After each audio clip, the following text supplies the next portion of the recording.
Hola, mi nombre es Ernesto Hidalgo y trabajo con la Asociación de Alzheimer a cargo del programa latino aquí en el norte de California y norte de Nevada. En esta ocasión vamos a hablar un poquito sobre lo básico de la enfermedad de Alzheimer, lo básico de la demencia y lo básico de la pérdida de la memoria. Va a ser un video de más o menos aproximadamente unos 45 minutos de duración y vamos a tener en el video, en la presentación, algunos videoclips para que ustedes puedan ver lo que otras familias han tenido como experiencia. Vamos a comenzar en esta ocasión con un pequeño video. La enfermedad de Alzheimer es una forma de la demencia. La demencia se refiere a la pérdida de facultades intelectuales y la causa más común de la demencia es la enfermedad de Alzheimer. La enfermedad de Alzheimer es una condición degenerativa y progresiva que ataca al cerebro y eso resulta en pérdida de facultades intelectuales, por ejemplo la memoria, y también causa cambios en las actividades diarias de las personas y cambios de personalidad y comportamiento.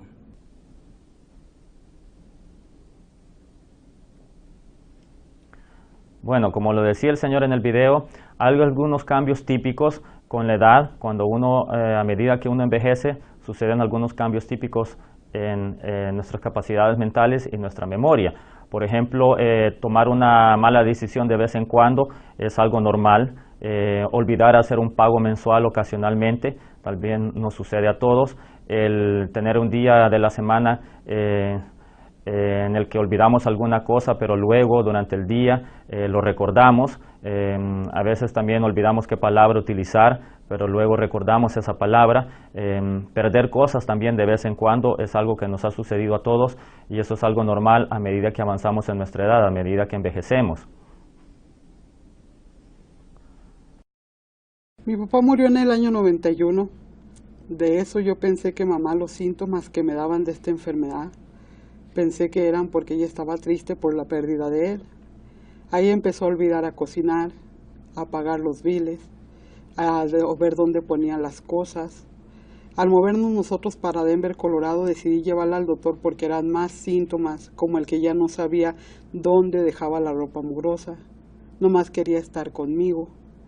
Al llevarla yo al doctor, él me dijo que por todo lo que yo le contaba, él creía que era posibilidad de que ella tuviera la enfermedad de Alzheimer. Verdaderamente fue sorprendente para mí porque no conocía nada de eso. Al mes regresamos y ya era cierto, ella estaba en la primera etapa de Alzheimer.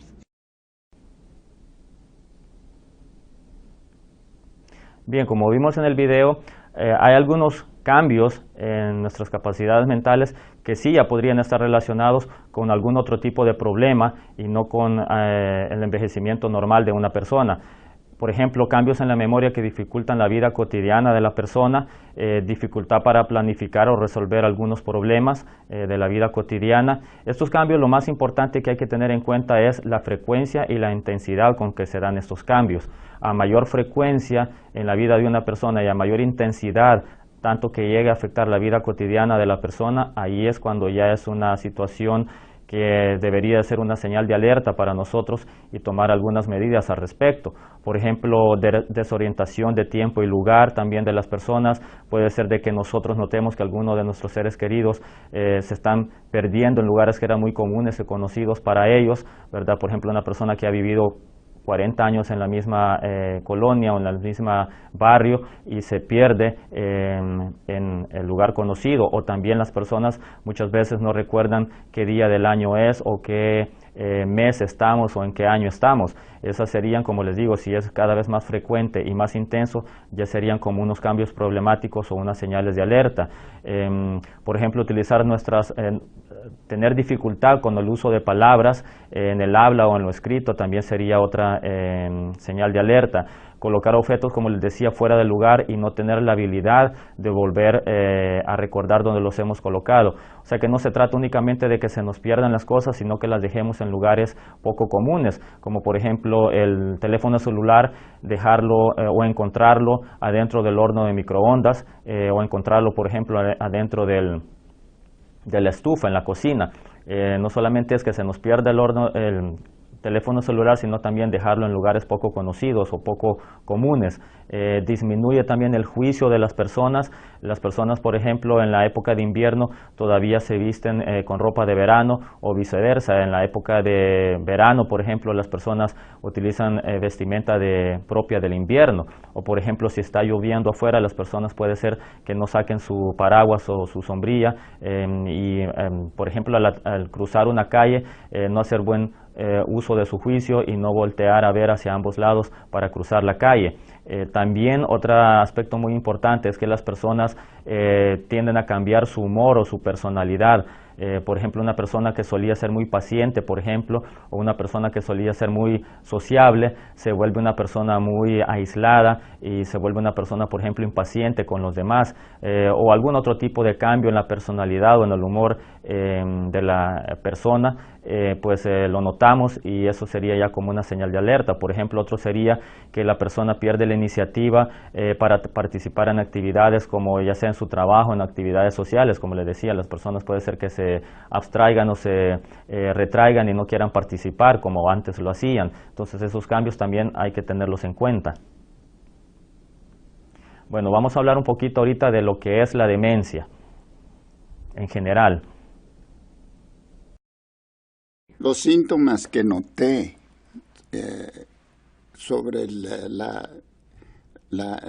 Alzheimer's fue algo que me dijo mi esposa, Magdalena, que se me estaban olvidando muchas cosas.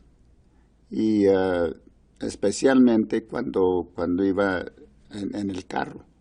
Se me olvidaba dónde iba, se me olvidaba cómo llegar ahí, se me olvidaba que me debía de haber bajado en tal y tal calle. Y ella era la que me estaba refiriendo y diciendo se tiene que bajar aquí o tiene que hacer eso, tiene que hacer lo otro. Pero eso inicialmente, ese fue mi problema cuando lo noté.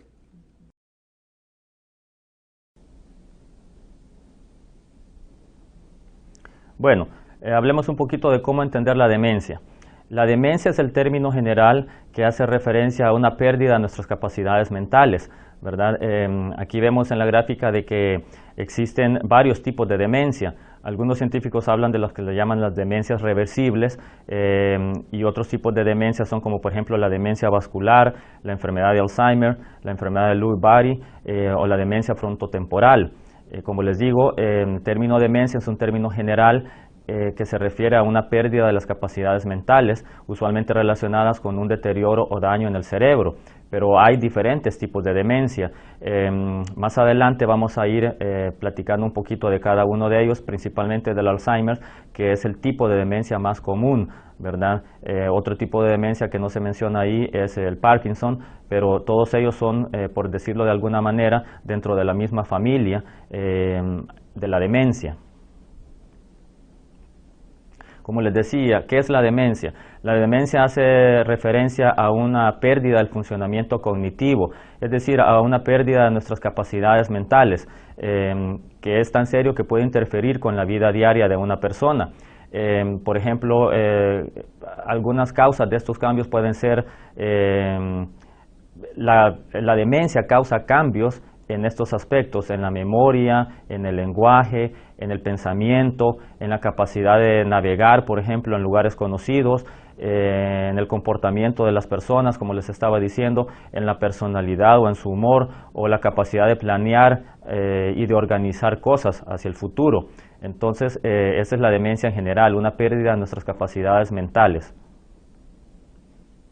Hay otra condición que los científicos hablan a veces que se llama la discapacidad cognitiva leve, MCI por sus siglas en inglés. Es una pérdida de algunas de las capacidades mentales de una persona, pero que no es tan severa como para que sea diagnosticada como un tipo de demencia, pero sí es lo suficientemente severo como para que las personas les afecte su vida cotidiana. O sea que usualmente la discapacidad cognitiva leve no es tan severa como para que se vea reflejada en los estudios médicos que se le puedan hacer a una persona, en los estudios de laboratorio, pero sí es está presente en la vida de la persona como para que le afecte de alguna manera su desarrollo o su funcionamiento en la vida cotidiana, y podría ser de que la persona tuviera entonces más riesgo de desarrollar algún tipo de demencia como el Alzheimer, por ejemplo, o algún otro tipo de demencia. Pone a la persona un poquito más en riesgo. Esa es la discapacidad cognitiva leve. Ahora hablemos un poquito más, enfocándonos más específicamente en lo que es la enfermedad de Alzheimer. Como les decía hace un momento, el Alzheimer es un tipo de demencia, es el tipo de demencia más conocido y hace referencia a, como la demencia, a una pérdida de nuestras capacidades mentales.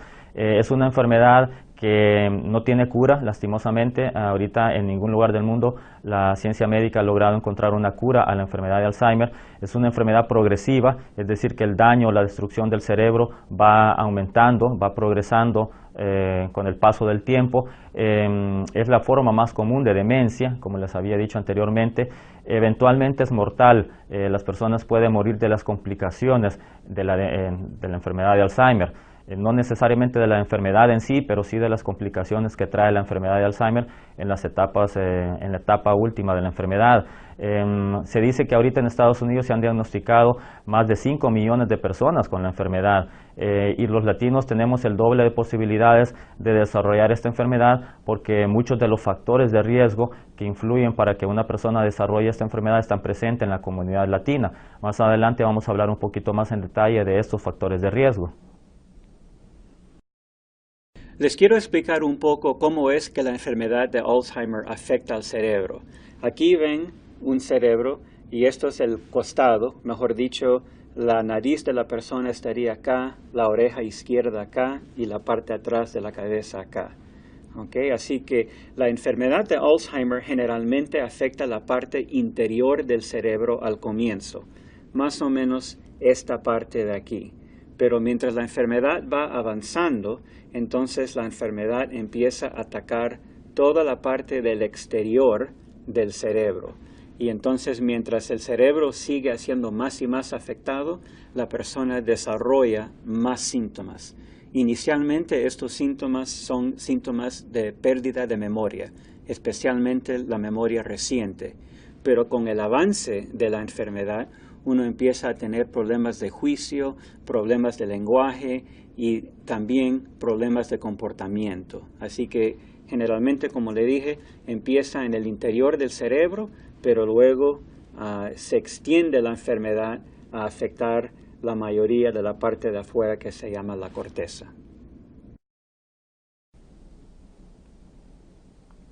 Bien, como lo acabamos de ver en el video ahorita, vamos a ir hablando un poquito quizás más específicamente.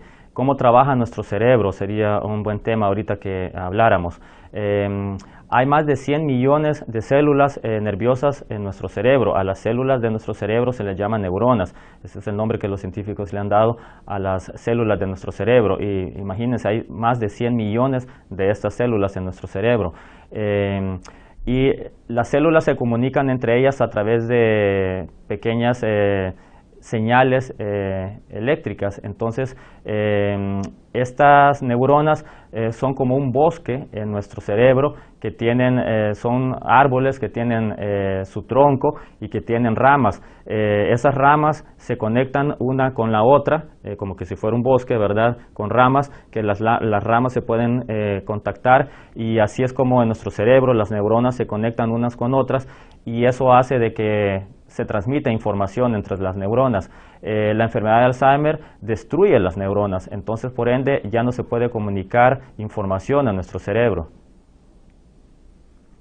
En esta gráfica podemos ver un poquito cuáles son las funciones que son más afectadas en nuestro cerebro. Ahí ustedes, si miran, está en la parte central de nuestro cerebro, está el área relacionada con el idioma, con la temperatura de nuestro cuerpo, con el tacto, también con el dolor. En la parte de enfrente de nuestro cerebro está más relacionado, en la parte de atrás de nuestro cerebro está más relacionado con la visión, con las funciones básicas, incluyendo, por ejemplo, respirar.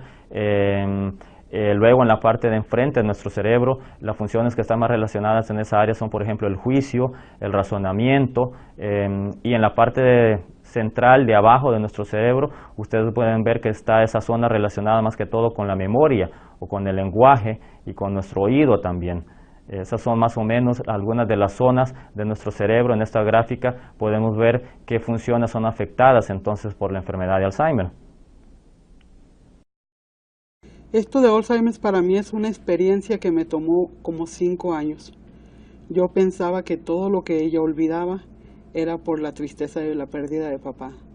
Fueron muchas cosas las que yo tuve que ver que no era bien lo que ella hacía. Por ejemplo, ella era muy buena cocinera. Ya después ya no sabía cocinar. Ella dejaba la comida prendida en la lumbre y se le olvidaba, eso se quemaba. Ella era de las personas que ella iba y pagaba los gastos de la casa. Yo le daba y me decía, sí, ya fui. Al pasar el tiempo que llegaba el bill recargado de otro mes, me decía, no, yo sí fui a pagarlo. Después encontrábamos el dinero debajo de la cama. Ella nunca tenía ropa mugrosa. Ella era una persona muy platicadora y se volvió muy callada. Ella era una persona muy organizada, que ya no sabía si ponerse amarillo con anaranjado, ya no combinaba su ropa. Para mí era síntomas que no estaba bien, que eso de la depresión por 5 años ya no estaba bien. Otro de los más significativos cambios es que se pegó más a mí. Aunque toda la vida vivimos juntos, ella no hacía nada si yo no decía. Pregúntenle a Elvira, díganle a Elvira si me deja. Tú como ves, Elvira, cuando era diferente, ella era la mamá, yo era la que le preguntaba a ella. Llegando aquí a Denver, cuando fuimos con el doctor y yo le dije todos estos síntomas, sí, él me dijo rápido, creo yo que existe la posibilidad que ya tenga los principios de Alzheimer. Para mí fue bien impactante porque no sabía nada de esta enfermedad.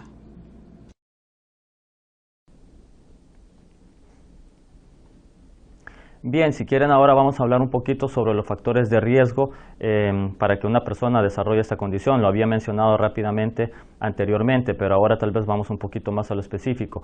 El primer factor de riesgo es la edad. A mayor edad, se dice que a mayor edad tiene una persona, mayor probabilidad tiene de desarrollar este tipo de condiciones. Por ejemplo, se dice o se cree que una persona a partir de los 85 años tiene hasta el 50% de probabilidad de desarrollar algún tipo de demencia, no necesariamente Alzheimer, pero algún otro tipo de demencia. Entonces, la edad es uno de los principales factores de riesgo. La incidencia se dice que es mayor, a veces algunos científicos dicen que la incidencia es mayor en las mujeres que en los hombres, y hay muchas razones. Una de las principales razones es obviamente porque las mujeres tienen un mayor promedio de vida, las mujeres viven más tiempo que los hombres. Otro de los factores de riesgo que se habla a veces es el síndrome de Down. Algunos científicos lo han relacionado con el Alzheimer. La historia familiar de la persona puede también aumentar el riesgo de desarrollar la enfermedad.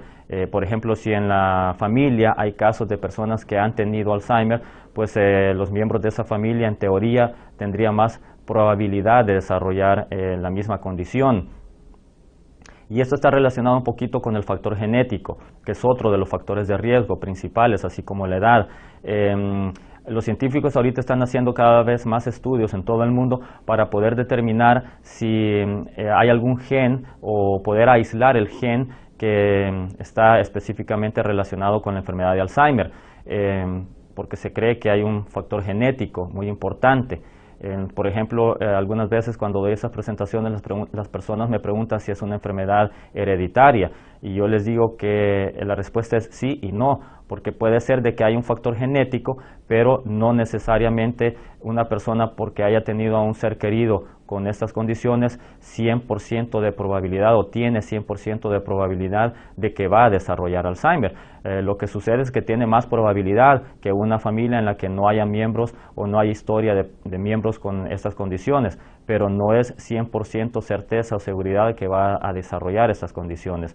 Los latinos a veces también se dice que tenemos el doble de posibilidad de tener Alzheimer porque algunos de estos factores de riesgo están más presentes en nuestra comunidad.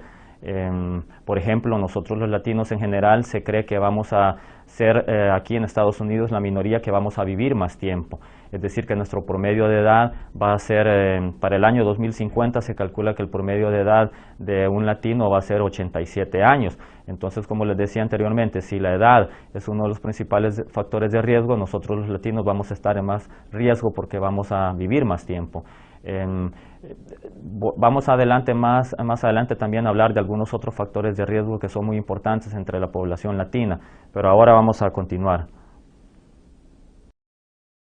Hay varios factores de riesgo para desarrollar la enfermedad de Alzheimer, pero para la comunidad latina hay 3 factores que son bien importantes.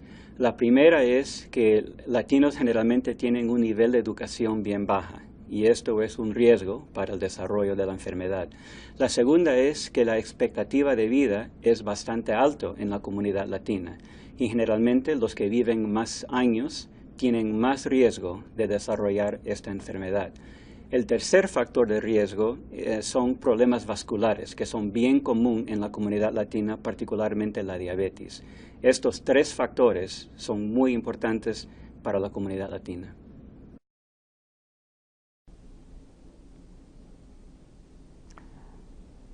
Como le decía en el video que acabamos de ver el doctor, otro factor de riesgo que quizás se me olvidó mencionar es los problemas vasculares, y por eso se dice que nosotros los latinos estamos en un mayor riesgo de desarrollar estas condiciones, porque hay ciertos factores como por ejemplo una presión arterial muy alta o una presión arterial muy baja, puede ser un factor de riesgo para desarrollar algunas de estas condiciones, no necesariamente en un periodo corto de tiempo, pero sí a la larga. Por ejemplo, si una persona durante la mayoría de su vida ha tenido problemas de alto colesterol, problemas de obesidad, problemas de alta presión arterial o ha tenido una condición como la diabetes, puede ser de que cuando la persona llegue a su tercera edad, estos factores influyan para que la persona desarrolle algún tipo de demencia, como la demencia tipo Alzheimer.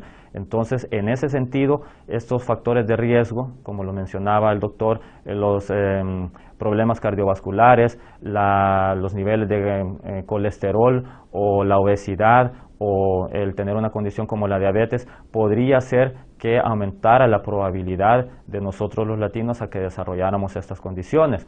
Ahora bien, vamos a hablar un poquito sobre cómo escoger un doctor, porque puede ser que nosotros pensemos y digamos, ok, ya vi cuáles son esos 10 factores, esos 10 señales de alerta que ustedes mencionan, pero ¿qué pasa cuando veo muchas de esas señales de alerta en mi ser querido y cada vez están sucediendo estas señales de alerta con más frecuencia y con más intensidad? Bueno, lo lógico sería de que lo primerito que tendríamos que hacer es llevar a nuestro ser querido al doctor para que el doctor le hiciera una evaluación. Se dice que los doctores pueden diagnosticar el Alzheimer con exactitud, pero con cierto grado de exactitud. Certeza completa, total y absoluta de que se trata de la enfermedad de Alzheimer no la tienen los doctores. Por ejemplo, no le pueden decir a una familia, tenemos la certeza al 100% que su papá tiene Alzheimer. Los doctores van a decir, tenemos la certeza de que su papá tiene Alzheimer a un 95% o a un 90%. Lo importante es que llevemos a nuestro ser querido al doctor, porque puede ser un doctor que sea un doctor de cuidados primarios, los doctores de cabecera que le llamamos, puede ser de que el doctor primario remita a la persona a un especialista, que usualmente puede ser un neurólogo, o puede ser también un geriatra, que es el doctor especializado en la salud de las personas de la tercera edad, puede ser también de que el doctor de medicina general remita a nuestro ser querido, a nosotros mismos, a un psiquiatra, por ejemplo, o a un psicólogo, para que entre todos hagan una evaluación, o incluso a un neuropsicólogo, para que se le haga una evaluación exhaustiva a la persona y se pueda determinar lo que está sucediendo con la persona y a qué se deben esos síntomas. Hablando un poquito de esto, de cómo escoger un doctor, y hay algunos aspectos que son muy importantes a tener en cuenta. Por ejemplo, es muy bueno de que si nosotros empezamos a notar ciertos cambios en nuestro ser querido, tratemos de llevar un registro o un diario de estos cambios, para que así cuando lleguemos a hablar con el doctor le podamos dar ejemplos bien específicos y bien concretos, y así el doctor va a tener una mejor manera de cómo hacer un cuadro, una historia clínica del paciente. incluya cuándo, por ejemplo, sucedieron esos cambios, qué tan a menudo se están dando esos cambios, dónde ha estado la persona cuando se han dado esos cambios. Hacer una lista también de estos síntomas que nosotros vemos en nuestro ser querido va a ayudar para, como les decía, que el doctor tenga una mejor idea de lo que nosotros le estamos queriendo manifestar, y también nos va a ayudar a nosotros a poder llevar ese registro de lo que le queremos decir, de los síntomas específicos que le queremos decir al doctor. También sería bueno incluir tal vez algunos otros comentarios de otros familiares. Puede ser que algún hermano o hermana de nosotros ha visto a nuestro padre, a nuestra madre, algún otro tipo de cambio que nosotros tal vez no lo hayamos visto o no nos hayamos percatado de esos cambios. Entonces es bueno hacer también esta lista con otros miembros de nuestra familia. También es importante incluir en esa lista problemas de salud de la persona en el pasado y problemas actuales que la persona está teniendo. Por ejemplo, sería un dato muy importante para el doctor saber si nuestro ser querido ha tenido en el pasado problemas cardíacos. Eso le va a ayudar mucho al doctor. O por ejemplo, nuestra historia familiar, comentarle al doctor que tuvimos una abuela o un abuelo o una tía de mi mamá que tuvo esta condición de Alzheimer o algún otro tipo de demencia. Esos son datos que son muy importantes para el doctor. Llevar también una lista de los medicamentos que está tomando la persona ayuda mucho, incluyendo las vitaminas, incluyendo las medicinas alternativas que a veces nosotros en nuestra cultura latina consumimos, incluso las medicinas sin receta, porque muchos de estos medicamentos puede ser que estuvieran causando algunos de los síntomas. El proceso para recibir un diagnóstico consiste de varias cosas. Número uno tiene que tener una buena historia médica para ver qué son los problemas que el paciente ha tenido que pueden ser factores de riesgo. Número dos, tiene que haber un examen físico y un examen neurológico, y esto se hace con un neurólogo. Preferible no con un médico general, pero con uno que especializa en problemas neurológicos, que sería un neurólogo. La tercera parte sería análisis de sangre, porque a veces hay otras causas que pueden producir síntomas que son bien parecidos a la enfermedad de Alzheimer, pero que no son. La cuarta son estudios del cerebro. Por ejemplo, estos incluyen tomografía o la resonancia magnética. Y en ciertos casos también es bien importante tener una evaluación neuropsicológica con un neuropsicólogo que pueda hacer una evaluación de funciones intelectuales, por ejemplo, la memoria, el lenguaje y el razonamiento.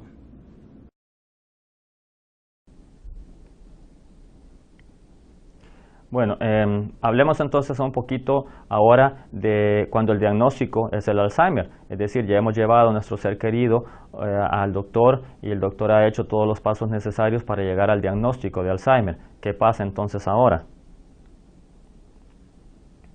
Bueno, obviamente la persona, como cuando a alguien le diagnostican cualquier otra enfermedad seria, va a pasar por muchas emociones, y no solamente la persona que tiene la enfermedad, sino que también la familia, por ejemplo la esposa, el esposo, el hijo, el hermano, cualquier otro miembro de la familia va a pasar por muchas emociones. Por ejemplo, hay miedo, puede ser de que haya tristeza, puede ser de que haya enojo al principio, puede ser que la familia entre en negación, la persona que ha sido diagnosticada con la enfermedad esté en negación y piense que los doctores se han equivocado, que quizás no es eso lo que tiene. Puede ser que algunos miembros de la familia digan que los síntomas de la persona se deben a que mi papá ya está mayor, pero ¿qué esperábamos si mi papá ya tiene 85 años o mi mamá ya tiene 90 años, ya es una persona mayor? Entonces, todas esas son formas a veces de negación de la enfermedad o del diagnóstico de la enfermedad.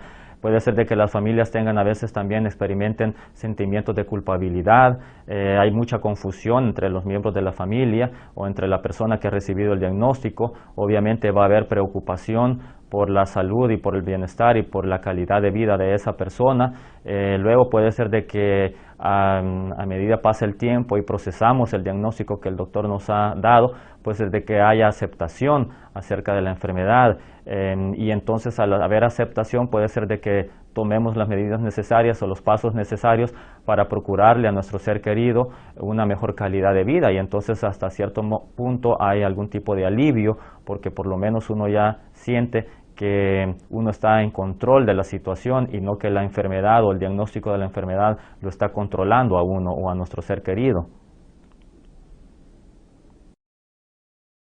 En realidad yo de Alzheimer no sabía nada. Había oído esa pregunta, pero no sabía qué era, qué significaba o qué. Había gente que me decía que Alzheimer era algo como el envejecimiento, que a lo mejor la persona se estaba volviendo loca. Para mí fue muy impactante conocer esta enfermedad, lo que iba a pasar con ella, lo que iba a cambiar mi vida para mí y para ella. Y gracias a la Asociación de Alzheimer que tuvieron el tiempo y la paciencia para hacerme entender en varias secciones lo que iba a venir.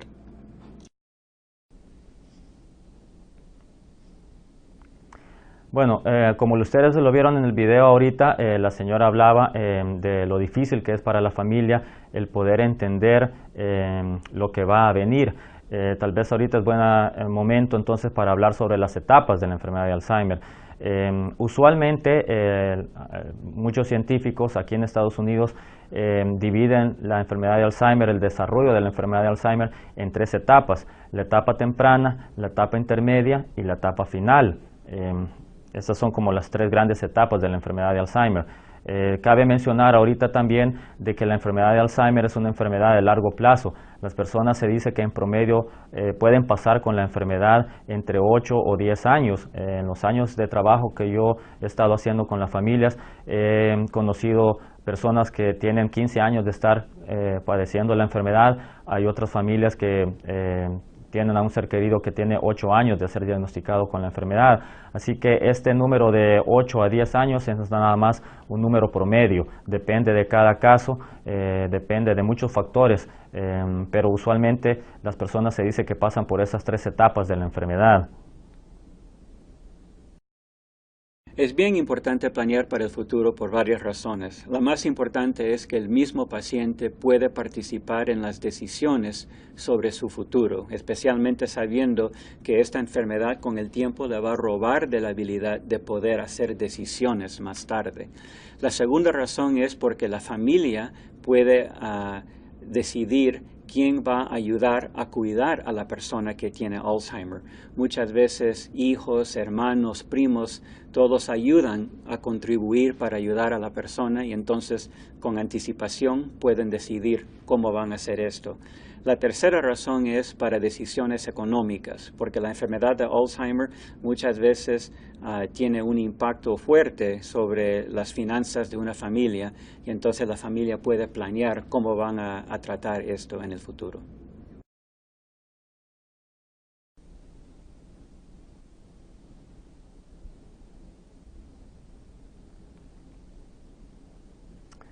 Bueno, como vimos en el video ahorita, el doctor estaba hablando de la importancia de un diagnóstico temprano y la importancia de la planeación temprana cuando a una persona ha sido diagnosticado con Alzheimer.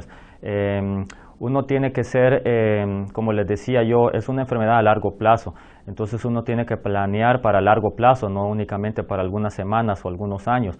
Es un camino largo el que la familia tiene que recorrer. Uno necesita, por ejemplo, ser un socio activo con el médico o con todo el equipo de salud que va a estar al cuidado de nuestro ser querido. Tiene que desarrollar estrategias de largo plazo, lo que en inglés se llama el long-term care, plan de cuidado de largo plazo, porque el objetivo principal de nosotros como familiares es procurarle a nuestro ser querido una buena calidad de vida, y eso va a ser en el transcurso que la persona tenga la enfermedad.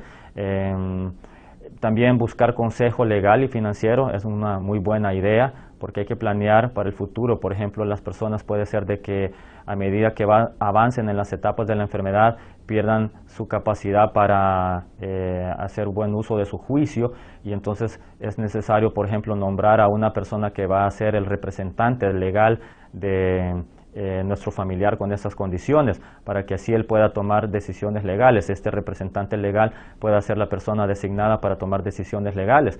También un representante en cuanto a los aspectos médicos, del cuidado médico. Es importante nombrar a un miembro de la familia que sea el que va a estar a cargo de tomar las decisiones médicas. Si la persona se le va a dar una vida asistida con respiración artificial, por ejemplo, en las etapas finales de la enfermedad, o simple y sencillamente si la persona quiere ella misma poder dejar por escrito sus decisiones que quiere tomar, por ejemplo, si quiere ser resucitada, si tiene un paro cardíaco o situaciones así de orden médico. Importantísimo también entre todos los miembros de la familia desarrollar un sistema de apoyo. Por ejemplo, usualmente en nuestra cultura latina es la mujer en una familia la que adopta el rol de ser la cuidadora principal de una persona con este tipo de condiciones y en general con cualquier enfermedad. Pero también es importante desarrollar un sistema de apoyo, que no solamente sea una persona la que esté a cargo del cuidado de un ser querido, sino que tener una reunión familiar y ver de qué manera todos los miembros de la familia pueden contribuir o colaborar. Alguien puede estar pensando que va a ser el rol del transporte de la persona, otra persona va a ser el que va a estar encargado de las finanzas de esa persona, alguien más puede ser el que va a estar encargado de buscar los recursos en la comunidad, otra persona puede ser la que esté encargada de buscar la educación que se necesita para lidiar con el comportamiento diario de nuestros seres queridos, de la persona que tiene Alzheimer. Entonces es importantísimo que toda la familia y todos los miembros involucrados en el cuidado de alguien estén en la misma página o en la misma sintonía o estén con el objetivo en común, que es cuidar a esa persona y procurarle un buen estilo, una buena calidad de vida. Por eso es importantísimo también educarse acerca de la enfermedad y, como les decía, puede ser que sea una persona la que esté desarrollando el rol de llevar la información, pero esa persona va a llevar la información hacia todos los demás para que todos tengan las herramientas adecuadas para el cuidado de la persona. Alguien puede ser que se encargue de cuidar a nuestro ser querido durante la mañana y otra persona se encargue de cuidar al ser querido durante la tarde o durante la noche, pero todos tienen que por lo menos saber los principios básicos de cómo cuidar a esa persona. Y ahí es donde la Asociación de Alzheimer se involucra, porque nosotros tenemos mucho material educativo, mucha información que a las familias les puede ser muy útil para poder entender un poquito más esta enfermedad y entender sobre todo quizás los comportamientos difíciles o extraños que nuestro ser querido va experimentando y que nosotros vamos viendo. Hay varias medicinas disponibles para tratar la enfermedad de Alzheimer. A pesar de que ninguna de estas medicinas pueden curar la enfermedad, lo que sí pueden hacer es detener el progreso de los síntomas. Y entonces por esto es bien importante hacer un diagnóstico temprano, porque lo más pronto que uno tenga un diagnóstico apropiado, entonces uno puede empezar el tratamiento de la enfermedad con estas medicinas.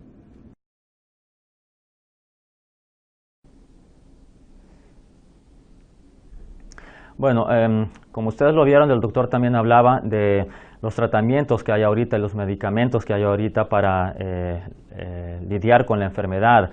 En primer lugar, para poder llegar a estos medicamentos se tuvo que haber hecho muchas investigaciones científicas o clínicas para poder desarrollar estos medicamentos. Ahorita en el mercado hay únicamente 3 medicamentos aprobados aquí en Estados Unidos para tratar la enfermedad de Alzheimer. Cabe aclarar que los medicamentos lo que hacen es tratar de desacelerar un poquito el desarrollo de la enfermedad, detener un poquito el progreso de la enfermedad, hacer que el progreso de la enfermedad sea un poquito más lento. Pero cabe aclarar que no hay ningún medicamento ahorita aprobado aquí en Estados Unidos o en alguna otra parte del mundo que detenga la enfermedad y mucho menos que cure la enfermedad o que revierta el daño que ya se causó al cerebro. Eso es importante que lo aclaremos. Los medicamentos son de dos tipos, los que tratan de desacelerar el progreso de la enfermedad y otros medicamentos que a veces se utilizan con algunos casos y con algunos pacientes para algunos de los síntomas que la persona puede estar teniendo, como por ejemplo alucinaciones, la agitación, el estrés, la ansiedad que la persona pueda estar teniendo. También es importante aclarar que los estudios clínicos, el objetivo obviamente principal es poder llegar a descubrir la cura de la enfermedad. Y entre nosotros los latinos hay muy pocos estudios clínicos porque a veces hay muy poca participación de las familias o del público en general que quiera prestar su tiempo y su caso de su ser querido con la ciencia médica para que participen en un estudio científico. Y muchas veces estos estudios científicos son gratis, las familias no tienen que pagar nada, pero es importante que nosotros los latinos participemos en estos estudios científicos para poder colaborar a que se descubra la cura de la enfermedad en general y específicamente en nuestra población latina.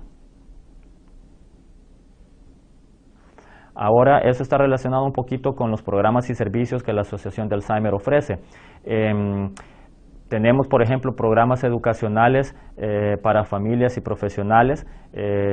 Tenemos grupos de apoyo, por ejemplo. Tenemos nuestra línea telefónica de ayuda las 24 horas del día, los 7 días de la semana. Es una línea en la que si la persona quiere hablar a las 3 de la madrugada, a las 3 de la mañana, puede hablar con un representante y puede hablar con alguien en español.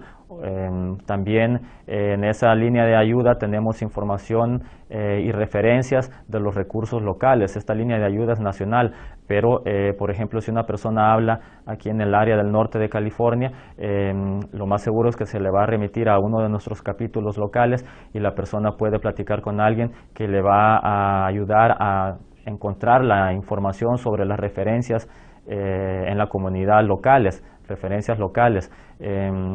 También a veces lo que las personas necesitan es simple y sencillamente platicar con alguien y poder expresar sus emociones y sus sentimientos. Y eso es muy importante, el poder sacar eso de adentro de nosotros y poder platicar con alguien, y eso lo hacemos también a través de nuestra línea de ayuda o ya hablando con alguno de nosotros especialistas en la comunidad latina, que podemos platicar con la persona por teléfono o visitar a las personas en sus casas o tener una reunión familiar. Les decía que tenemos varios grupos de apoyo. Aquí en la zona nosotros tenemos incluso un grupo de apoyo por teléfono en español, donde las personas pueden llamar desde su casa y marcar un número gratuito, 1-800, y poderse conectar una vez al mes para poder compartir información o emociones y sentimientos con otras familias que están pasando por la misma situación. Tenemos también en nuestra página en la internet un blog en español donde las personas pueden expresar sus ideas, expresar su información. Otros pueden venir y compartir esa información y explorar y ver cuál de esa información les es útil para cada caso. También tenemos, por ejemplo, mucha información sobre cómo mantener la casa segura para nuestro ser querido, para evitar que se lastime, pero para nosotros también, ¿verdad? Porque es importante poder planear, como les decía, de acuerdo a cada etapa, cómo va a ser la seguridad de nuestro ser querido en nuestra casa.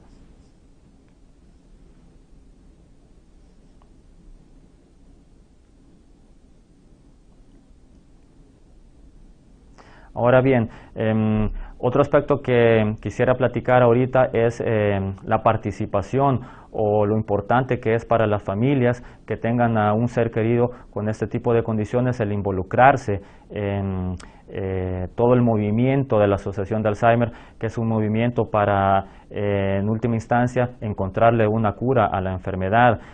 Aparte de proporcionarle a las personas que ahorita tienen la enfermedad una buena calidad de vida a través de recursos, a través de leyes que los favorezcan a ellos, a través de la promoción a nivel local, a nivel federal, a nivel estatal, de mejores y mayores servicios para las familias. También es importante, como les decía, poder encontrar una cura para la enfermedad.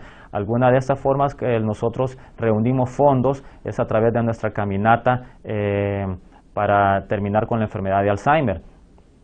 Esta caminata la hacemos en todo Estados Unidos, los meses usualmente de septiembre y de octubre, durante todos los años, y el objetivo principal de estas caminatas es poder reunir fondos para dar ese dinero a investigaciones científicas, para que los científicos puedan hacer más estudios y poder en algún futuro próximo encontrar la cura de la enfermedad. También otra manera, como les decía, es a través de abogar por las personas que tienen esta condición y por sus familias. Y esa abogacía la hacemos a nivel estatal, a nivel federal, para que se promulguen más leyes para beneficio de estas personas. Cuando el Alzheimer toca nuestras vidas, necesitamos de mucha ayuda, porque como les decía, es una enfermedad a largo plazo. Hay que planear para para mucho tiempo. Entonces, nosotros estamos aquí para ayudar, la Asociación de Alzheimer. Tenemos nuestra línea nacional de ayuda, como les decía, y ahí ustedes van a ver en la pantalla el número de teléfono, el 1-800-272-3900, es nuestra línea de ayuda nacional. También está nuestra página en internet, como les decía. Tenemos un blog donde las personas pueden comunicarse en español. Tenemos también un portal en español donde las personas pueden ver mucha información muy importante en español. La página en general de nuestra asociación es alz.org, y luego ustedes pueden escoger el idioma y pueden escoger español para buscar información específica en nuestro idioma. Así que sí hay muchas maneras de cómo obtener ayuda. Lo importante es que no nos quedemos aislados o que dejemos de pensar que no tenemos ningún recurso en nuestra comunidad. Hay recursos y hay maneras de cómo procurar para nuestro ser querido una mejor calidad de vida, y para nosotros también un mejor cuidado, para si nosotros nos cuidamos bien a nosotros mismos, poder cuidar a otra persona. Gracias, y hasta aquí llegamos con la presentación.